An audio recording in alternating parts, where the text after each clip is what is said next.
Alright, so this is the 1500 meter race for the Olympics. We picked 4 years, as you can see, 1972 and 1996, 2004, 2012. 1972 and 1996, these humans. We don't have anybody who repeats in these years. I couldn't tell you why.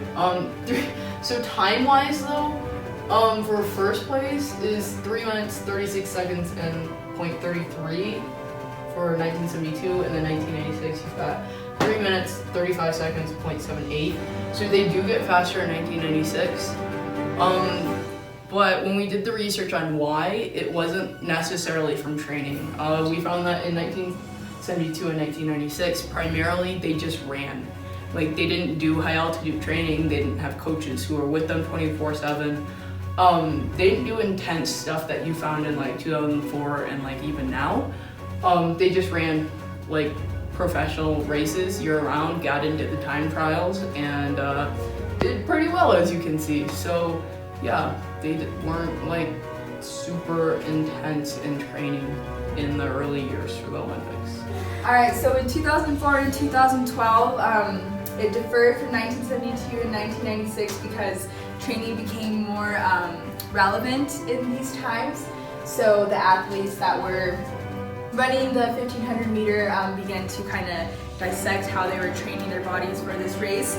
So their training was broken down into cycles, and they went between race pace, which boosts their endurance. And so the next cycle training, they did short sprint work.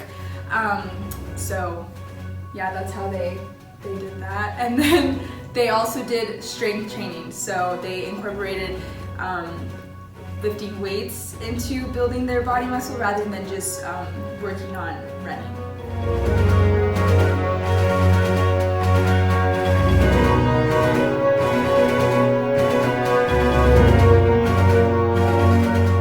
Alright, so 1972 for women's.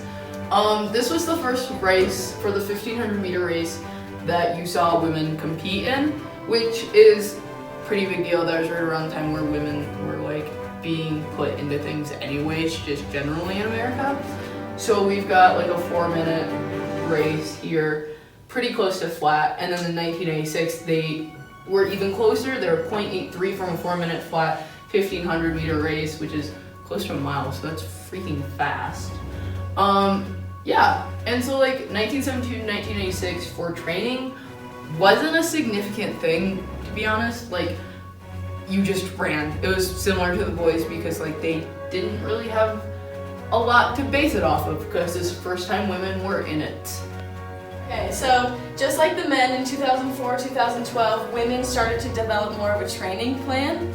But since the first time that women were allowed to race it was the 1500 was in 1972, their training wasn't as developed, so they did focus on race pace and strength training, stuff like that. But the reason why these times are faster than these times is because steroids. And that's the history of human development in the Olympics.